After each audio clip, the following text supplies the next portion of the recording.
오늘은 멋진 이인자 갈렙이라는 제목으로 말씀드리도록 하겠습니다.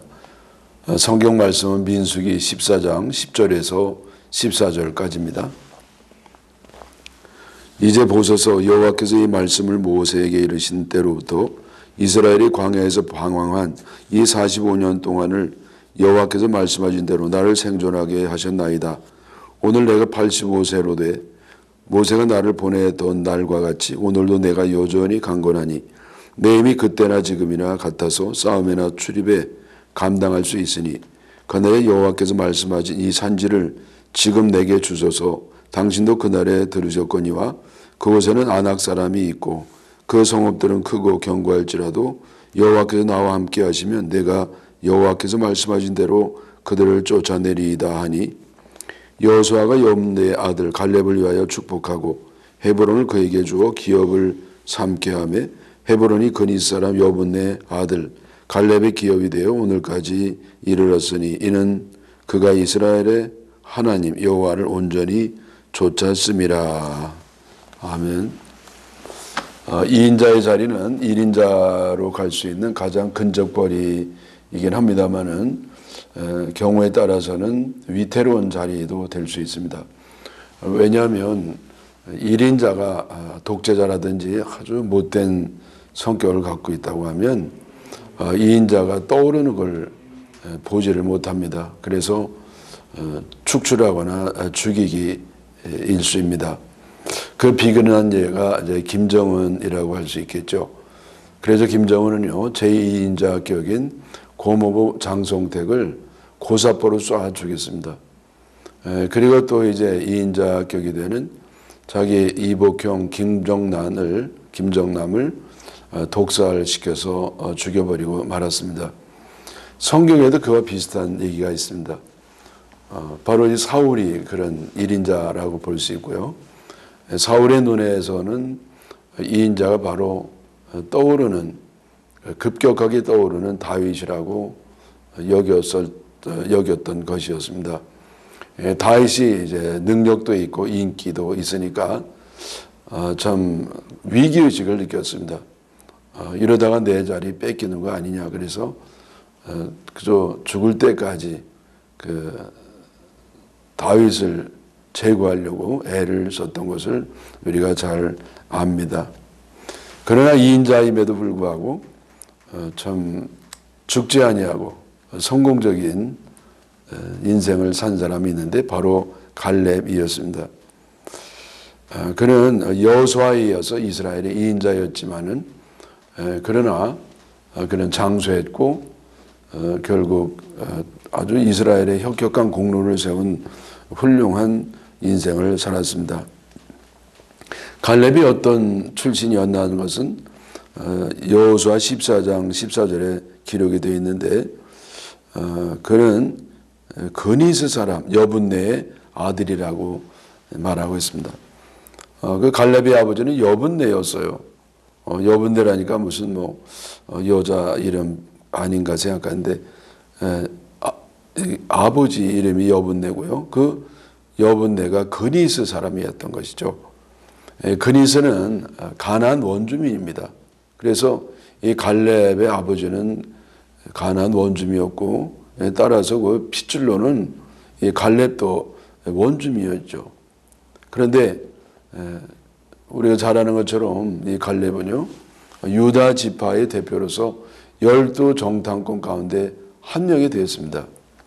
여러분 얼마나 참 사람들에게 지지를 받으면 그 아주 소수 부족 사람 출신이 그렇게 유다 지파의 대표가 됐겠습니까? 그래서 이것 하나만 본다 하더라도 갈렙이 참 대단한 사람이라는 것을 알 수가 있겠습니다. 갈렙이 어떤 사람이라는 것은 그가 겪은 세 가지 사건에 나타나 있는데요. 이 첫째는 바로 가나안 정탐 때에 갈렙의 그 능력 그리고 그의 신앙이 드러났습니다. 이스라엘 백성들이 그 가데스 바네아, 그러니까 가나안에 들어가는 남부 그 아래 그 거점에 도착했을 때 12명의 정탐꾼을 가나안 탐지를 위해서 보냈습니다. 그래 그들이 돌아와 가지고 보고를 하는데 참 부정적인 보고를 했습니다. 12명 가운데 10명이나 부정적인 보고를 하죠. 그 땅은 뭐 땅이 좋기도 하지만은 뭐 별로인 땅이다. 그리고 거기는 무엇보다도 거인족이 있어가지고 우리는 절대 거기 들어갈 수 없다. 그렇게 보고했습니다. 그러나 거기 소수 의견을 낸 사람 둘이 있었는데 우리가 잘 아는 것처럼 갈렙과 여호수아였습니다. 그런 땅이 아주 좋은 땅이고 그리고 거인족이 있긴 있지만은 하나님이 역사하시니까 그들은 우리의 밥이다. 그러면서 쳐들어가자고 그렇게 했습니다. 그러나 이 부정적인 보고를 들은 백성들은요, 참 크게 동요하고 우왕좌왕하고 불평하고 원망하고 난리가 났습니다. 그때 가나안을 공격하자고 이렇게 나선 사람이 갈렙이었습니다. 민수기 13장 30절에 보면은요, 갈렙이 모세 앞에서 백성을 조용하게 하고 이르되 곧 올라가서 그 땅을 취하자 능히 이기리라. 여러분 그래서 여기서 가나안에 올라가자고 맨 처음에 발설한 사람이 여호수아가 아니라 갈렙이었어요. 그래서 갈렙이 이렇게 아주 좋은 일에 앞장섰던 사람인 것을 알 수가 있습니다. 그러나 대부분 이 정탐꾼들은요, 왜곡, 과장, 선동하면서 백성들에게 가짜 뉴스를 퍼뜨리게 되는 겁니다. 그것이 이제 민수기 13장 32절, 33절의 말씀인데요. 이스라엘 자손 앞에서 그 정탐한 땅을 악평하여 이르되 10명의 이 정탐꾼들이었죠. 그래서 그 악평을 했다는 거예요. 그래서 우리가 두루 다니며 정탐한 땅은 그 거주민을 삼키는 땅이요, 거기서 본 모든 백성의 신장이 장대한 자들이며 거기서 네피림 후손인 아낙 자손의 거인을 보았나니 우리는 스스로 보기에도 메뚜기 같으니 그들이 보기에도 그와 같았을 것이니라. 그래서 이 정탐꾼들은요, 대부분 정탐꾼들은 그 땅을 악평했다고 했어요. 아주 악평을 했는데 어떻게 악평했냐면요, 그 정탐한 땅은 거주민을 삼키는 땅이요, 거주민을 삼키는 땅이라는 겁니다. 그 거주민이 거기 살 수 없다는 거예요. 그 땅에서는 절대 죽지, 삼켜서 죽지 살지 못한다. 근데 여러분, 삼키는 것은 거주민 삼키는 게 아니라 그 비를 삼키는 건 맞아요. 근데 비가 올 때 그 지질이 되게 이렇게 사암지대로 되어 있어가지고 모래 성분이죠. 그래서 이 비를 저장하지 못하고 그냥 그대로 땅속으로 스며드는 그런 지대였습니다. 그러나 여러분, 그 땅은요, 비가 저 이집트 그 고센 지방보다도 아주 그 비가 2배 이상 온 땅이었어요. 서너 배도 왔죠. 뭐 굉장히 강우량이 많은 그런 지역이기 때문에 잘만 관계 있으라면 그렇게 이제 좋은 그 식물들이, 과일들이 나왔던 그런 좋은 땅이었습니다. 광야를 이렇게 지나온 백성들 볼 때는요, 그 가나안 땅이요, 젖과 꿀이 흐르는 땅이었어요. 그래서 그 오아시스를 중심으로 해서 아주 아름다운 그런 땅이고요, 야자와 종려나무가 풍성하고 또 무화과라든지 감람이라든지 포도나무라든지 이런 것이 아주 당도가 높은 그런 식물과 과일들을 생산했던 것이었습니다. 또 거인족이 있는 건 맞아요. 근데 거인족이 있다고 하면 되는데 메뚜기 같다 그래서 자기네들은 메뚜기. 우리가 보니까 그 앞에 메뚜기가 없더라. 얼마나 여러분 이게 악평하면서 이렇게 과장된 왜곡된 말입니까? 그래서 여러분 그 백성들이요, 이스라엘 듣고는 뭐 그냥 땅을 치면서 대상통곡하면서 우리는 이제 꼼짝하게 죽었다. 우리가 왜 여기까지 와가서 광야에서 죽느냐? 차라리 광야에서나 저 애굽에서 죽은 게 좋을 걸 여기까지 와가지고 왜 우리가 이 고생하고 죽어야 되느냐? 그러면서 아주 불평하고 원망하고 후회하고 난리를 쳤습니다. 근데 여러분, 여호수아 갈렙이요, 아니다. 우리는 얼마든지 저 땅을 정복할 수 있다. 이거 하나님이 약속인데, 하나님이 약속한 땅인데, 아무리 이렇게 거인족이 있다 할지라도 뭐가 문제냐? 하나님이 정복시켜 주실 것이다. 그래서 올라가자고 얘기합니다. 했더니 백성들이요, 돌멩이를 들어가지고 여호수아 갈렙을 치려고 그랬어요. 그래서 돌 맞아 죽을 뻔했습니다. 그래서 결국 하나님께서는요, 견디지다 못해서 이제는 그 여호수아 갈렙 그리고 출애굽하지 아니한 그런 세대들만 들어가고 나머지는요 다 광야에서 죽어버리는 비극적인 역사가 벌어지게 되었습니다. 여러분, 이스라엘 백성들의 결정 방식은 다수결 방식이었어요. 민주주의의 결정 방식은 다수결입니다. 그래서 이 다수결에 따라서 모든 걸 결정해 나갑니다. 근데 여러분이 이스라엘 백성들은요, 이 다수결 논쟁, 10대 2라고 하는 아주 절대 다수의 결의로서 하나님의 뜻을 어기고 내 가나안 진입을 부결시켜 버린 겁니다. 여러분, 그래서 이 다수결은요, 만능이 아닙니다. 민주주의는요, 그것도 역시 불완전한 인간이 만든 제도입니다. 우리가 할 수 없이 민주주의를 지금 그거보다 더 좋은 거를 만들지 못해가지고 따르고 있습니다만은 그것이 완벽한 제도도 아니고요, 얼마든지 위험한 그런 제도라는 것을 경험을 했습니다. 오늘날도 민주주의 위기를 겪는 나라들이 너무나 많습니다. 이 다수결을 밀어붙여가지고요, 특별히 어리석은 사람들이 이 다수결로 잘못된 결정을 밀어붙이면 나라가 망가질 수밖에 없습니다. 오늘날 민주주의는요, 두 가지 때문에 위협을 받아요. 하나는 거짓 선동입니다.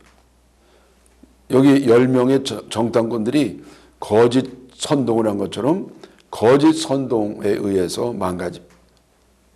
그것을 거짓 선동하는 지도자도 물론이고요, 그걸 따르는 백성들이 더 많으면요, 그 나라는 망하는 겁니다.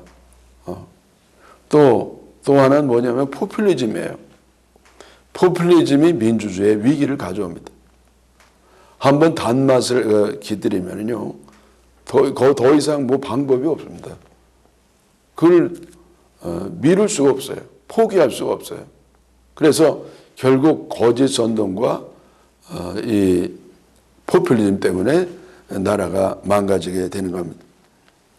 여러분, 오늘날 이 지도자가요, 가시 같은 지도자가 세워지면 결국 그 가시로 국민들을 찌릅니다. 오기와 앙심으로 꽉 무장되어 있습니다. 열등감과 시기심으로 꽉 마음이 차 있습니다. 그리고 미움과 도끼가 가득해가지고요, 이 가시 같은 그런 지도자가 거짓 선동을 합니다. 포퓰리즘을 베푸는 겁니다. 그러면 사람들이 그 선동에 속아가지고요, 그냥 따라다니다가 결국은 다 낭떠러지게 떨어지고 가시에 찔려가지고 피를 흘리게 되는 겁니다. 여러분, 우리나라는 이런 일이 결코 없기를 진심으로 기원합니다. 두 번째, 갈렙이 겪은 사건은 헤브론을 점령한 사건이었습니다. 여호수아가 이제 가나안 땅을 정복하기 위해서 그 땅을 분배할 때에 이 갈렙이요, 땅을 달라고 그랬어요. 헤브론 땅을 달라고 했습니다. 자, 여러분, 여기 오해하시지 마시기 바랍니다. 갈렙이 여호수아에게 헤브론 땅을 달라고 한 것은 그가 탐욕이 있어가지고요, 자기가 갖고 있는 2인자의 그 자리의 권력을 이용해서 그 좋은 땅을 차지하려고 했던 게 아니에요. 그 땅은 기피 대상 1호입니다. 왜냐하면 거기에 바로 아낙 자손들이 거하는데 그들이 큰 등치를 가지고 거대한 그 성벽을 쌓고요, 어마어마한 그런 강력한 도시를 만들었습니다. 그래서 거기는 난공불락의 지역이기 때문에 사람들이 거기는 가려고 하지 않았습니다. 여러분 아시는 것처럼 가나안을 이렇게 점령하는 것은요, 점령해 놓고 땅을 분배받는 게 아니라 먼저 분배받고 정복해 나가는 거예요. 먼저 땅을 이렇게 받고요, 그 받은 땅을 목숨 걸고 싸워가지고 하나님의 약속의 말을 믿고 점령해 나가는 그런 방식이었습니다. 그래서 이 갈렙이요, 아무도 가려고 하지 아니하는 헤브론 땅을 달라고 그러면서 목숨 걸고 믿음을 가지고 그 땅을 점령하면서 큰 공로를 세웠습니다. 여러분 이 갈렙은요, 가데스 바네아에서 앞장서서 이 가나안 땅 점령하자고 주장했던 사람이었습니다. 그런데 여러분이 대권이 누구에게 넘어가죠?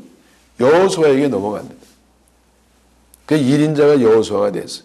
그게 모세를 이어서 여호수아가 이제 이스라엘 다스리는 대권을 이어받는데, 여러분이 갈렙은요 조금도 불평하지 않았어요. 원망하지 않냐고 말없이 꼿꼿하게 자기 할 일을 했습니다.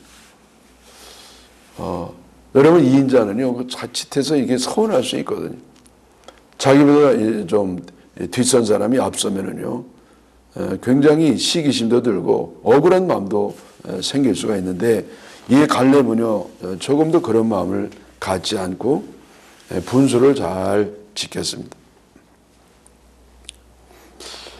여러분 이 갈렙은요 여호수아의 그늘에 가려있는 동안에 아주 그 실력을 많이 쌓았습니다.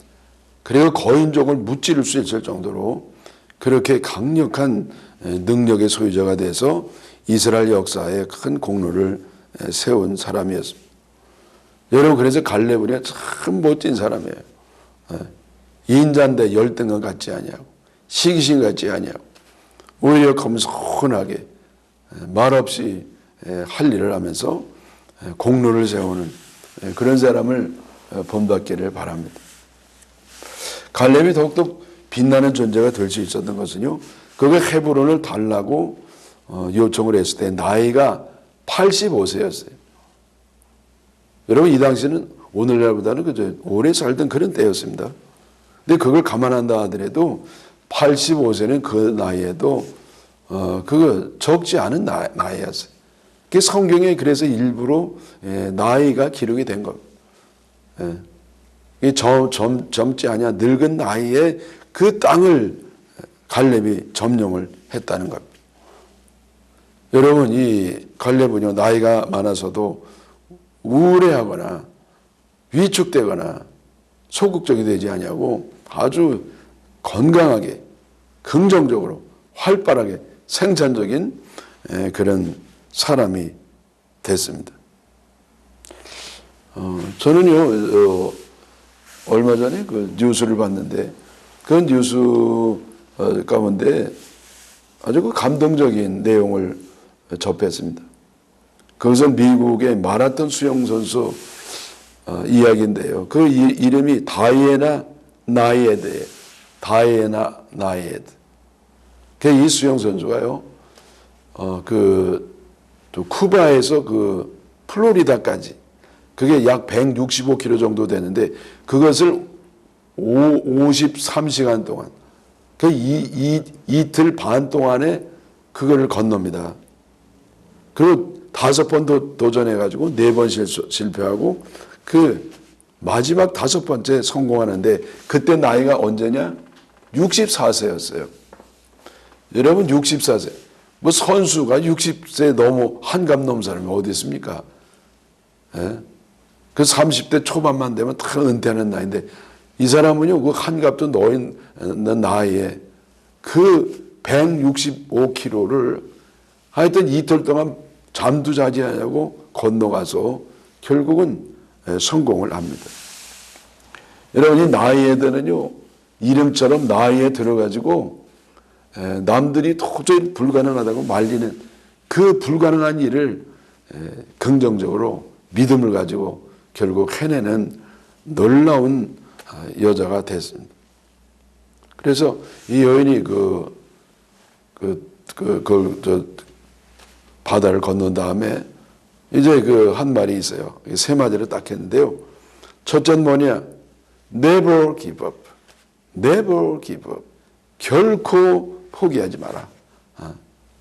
결코 포기하지 마라. 내 두 번째는 뭐냐면은 꿈을 이루기에 늦은 나이는 없다. 꿈을 이루기에 늦은 나이는 없다는 겁니다.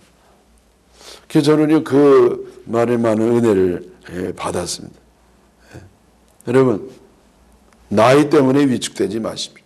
포기하지 마시고, 그냥 이 나이 애들처럼, 또 갈렙처럼, 그렇게 끝까지 더 싱싱하게, 참신하게, 생산적인, 그리고 주님의 일을 하다가 주님께 가시기를 바랍니다. 여기 갈렙이 결국 세 번째 사건 뭐냐면 딸 악사에게 샘물을 준 사건이었습니다. 악사라고 하니까 무슨 악기를 다루는 사람이 가는데 그게 아니라 갈렙의 딸이 악사였어요. 그게 악사의 그 남편, 그러니까 이 갈렙의 사위가 누구냐면은 유명한 사사 온니엘입니다. 온니엘. 근데 그 악사가 그 온니엘에게 시집갈 때에 그 아버지에게 부탁을 했어요.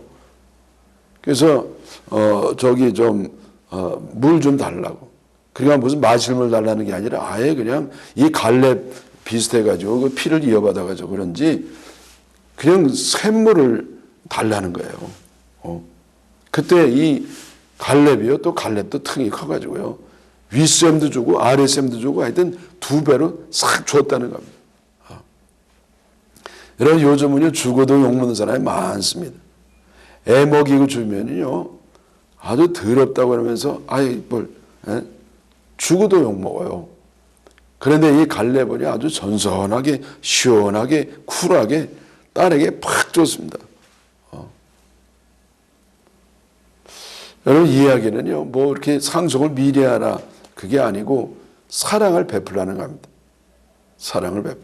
이 가족 간에는 물론이고요, 이 사랑을 베푸는 그것이 바로 갈렙이었습니다. 나이가 들면 대개 인색하잖아요. 근데 여러분 너무 욕하진 마십시오. 왜냐하면 수입이 없으니까 인색해야 먹고 살 수 있으니까 인색하게 되는 것인데 이 갈렙은요 그냥 하여튼 열심히 줬습니다. 여러분, 스베덴 볼이라고 하는 유명한 사람이 있습니다. 이 사람이 원래는요 유명한 세계적인 과학자였습니다. 아이작 뉴턴과 버금가는 그 레벨이 같은 그런 세계적인 과학자였는데 이분이요 아주 57세에 아주 너무 놀라운 체험을 했습니다. 그리고 그 이후로 천국과 지옥을 오가면서 하는 체험을 했습니다. 여러분, 사람은 죽은 다음에는 모르잖아요. 근데 이 사람은요 성경에 기록된 내용, 천국과 지옥에 있음을 실제 하나님의 은혜로 본 사람이 됐어요. 그리고 그것을 기록을 했습니다. 그러면서 이 스테벤 볼이 1700년대 사람인데 그 천국에 들어가는 조건이 뭐냐? 두 가지라 그랬어요. 하나는 사랑을 행하는 것이다. 사랑을 실천하는 것이라는 거예요. 또 하나는 뭐냐면 순수한 영혼이라는 거예요. 어린아이 같은 순수한 마음이 있는 사람이 천국을 간다. 그러면서 이 사람이 가장 강조하는 것은 사랑을 실제적으로 행하는 것이었어요. 사랑을 실제적으로 행하는 것. 오직 믿음으로 가는 거 아니냐. 행함이 아니고 맞아요. 그런데 참 믿음 있는 사람은 반드시 행함이 따릅니다. 왜냐하면 믿음과 사랑은 하나이기 때문에 그랬습니다. 마치 동전의 양면과 같습니다. 동전은요 이렇게 앞이 있으면 뒤가 있어요. 그래서 이 사랑이 있다고 하면 믿음이 있다고 하면 반드시 사랑의 열매를 맺는 겁니다. 그 결국은요 사랑의 행위가 있는 사람이 천국을 가는 겁니다. 오직 믿음만 있고 사랑이 없는 사람은 너무 많습니다. 이 사랑의 행동이 없는 사람은요 천국 못 갑니다. 누가 천국에 가느냐? 바로 사랑을 행하는 그런 사람이 천국에 갑니다. 여러분 나이 들어서 자기 사랑만 한 사람이 많습니다. 어떤 사람들은요, 자기는 이제 은퇴하고 골프 치고 다니면서 놀러 다닌다고, 이제는 그동안 못했던 거 실컷 즐기다가 가겠다고 그런 사람이 있는데, 여러분 의미 없습니다. 그런다고 천국 못 갑니다. 누가 천국 가느냐? 하나님을 사랑하는 사람, 그리고 그 사랑을 가지고 이웃을 사랑하는 사람, 그 사람이 천국에 갑니다. 여러분 사랑이 많을수록 하나님께 복받는 그릇이 커져요. 천국은 아무것도 가져가지 못합니다. 그러나 내가 땅에서 사랑을 하면 그것이 천국에서 큰 그릇이 되어서 결국 하나님의 은혜와 축복을 그만큼 받게 되는 겁니다. 사랑하는 여러분, 이제 갈렙처럼 큰 믿음을 가지고 승리하시기를 축원합니다.